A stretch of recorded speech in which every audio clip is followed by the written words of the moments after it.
Artificial intelligence is the simulation of human intelligence by computer systems, and the word doing the work in that definition is simulation because it is a claim about behavior and not about inner experience.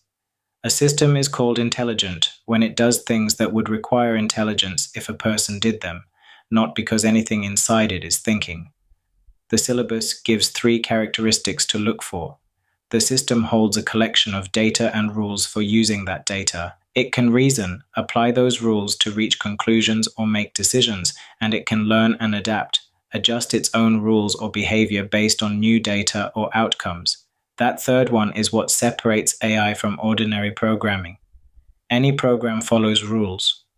What makes a system artificially intelligent is that the rules can change in the light of experience without a programmer rewriting them. AI is classified by how broad its capability is, and the 3 terms are examinable. Narrow AI, sometimes called weak AI, performs one specific task or a narrow range of tasks, often extremely well, and cannot apply what it knows to anything outside that task. General AI would be able to perform any intellectual task a human can, transferring knowledge from one problem to a completely different one. And strong AI would go further still, possessing genuine understanding, consciousness, and self-awareness rather than simulating them. Now, the fact that matters most, and it is the one to state in an exam, only narrow AI currently exists. Every example in this lesson and every one you have encountered, voice assistants, image recognition, recommendation systems, chess engines, self-driving cars, chatbots, is narrow AI. General AI does not exist, it is a goal, not a product. And whether strong AI is even possible is an open question rather than an engineering timetable. The illustration worth keeping: a system that plays chess at world champion level cannot make a cup of tea and cannot even be asked to try. That is what narrow means. An expert system is a program that mimics the decision-making of a human expert in a specific field: medical diagnosis, mineral prospecting, legal or financial advice, fault finding in machinery. The idea is to capture what an expert knows and make it available where the expert is not.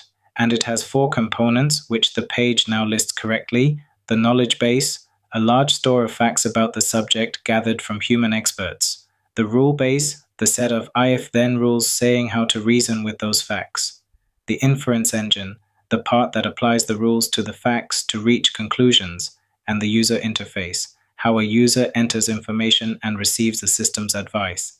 Some systems add an explanation system, which justifies the reasoning it used. The distinction students most often miss is between the first 2, and it is the one worth being precise about. The knowledge base holds what is known. The rule base holds how to use it. Let me run one, because those 4 labels only become meaningful when you watch them interact. A simple medical expert system. It starts with a knowledge base of facts about diseases and symptoms, and a rule base written by doctors, rules of the form if the temperature is above 38 degrees. Then fever is present, and if fever is present and a rash is present, then consider measles. A patient's details are entered through the user interface. Temperature 39 and a rash. Now the inference engine goes to work. It takes the first fact, temperature 39, and searches the rule base for a rule whose condition that satisfies. It finds the fever rule and applies it, which produces a new fact: fever is present. Notice what just happened. A fact that was not entered by the user now exists because a rule created it. The engine goes round again with its enlarged set of facts, and now the second rule matches. Fever is present and a rash is present, so consider measles. And it reports that through the user interface with a confidence level. That process, applying rules to facts, deriving new facts, and applying rules to those in turn, is called inference chaining, and it is the entire job of the inference engine, which also shows why the rule base has to be a separate component. The knowledge base could not do this on its own. It holds facts, and facts do not act. The rules are what turn a store of information into something that reaches a conclusion. Applications with the reason attached in each case. Autonomous vehicles, AI processes sensor data continuously to navigate, and the reason it needs AI at all is that no programmer could write rules covering every road situation. Healthcare, analyzing X-rays and scans to spot patterns a human eye might miss and doing it consistently at 3 in the morning. Search engines, predicting and ranking what you want. Voice assistance and translation, interpreting speech, which varies enormously between speakers. Recommendation systems, learning preferences from behavior. Game playing, calculating millions of possible moves. And fraud detection, spotting unusual patterns in transactions across millions of accounts. The common thread is worth noticing. Everyone is a problem where the rules are too numerous, too variable, or too subtle for a person to write down. That is when AI is the right tool, and it is also the answer to a question asking why AI was used rather than conventional programming. The ethics are on the syllabus and are worth taking seriously rather than listing. Bias.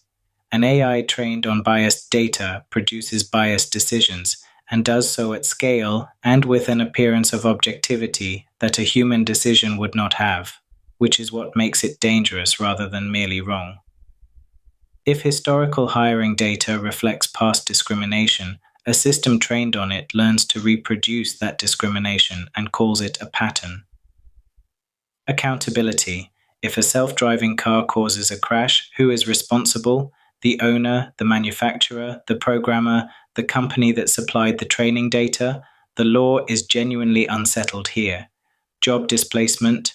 AI now affects skilled and professional work, not only repetitive manual work, which is a change from the automation discussed earlier in this topic. Privacy. AI systems need large quantities of data, often personal.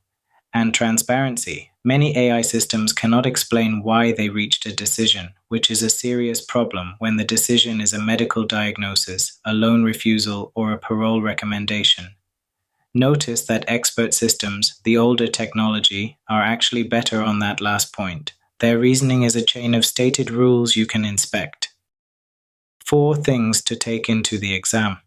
First, define AI by its 3 characteristics: a collection of data and rules, the ability to reason, and the ability to learn and adapt, with that third one being what distinguishes it from ordinary programming.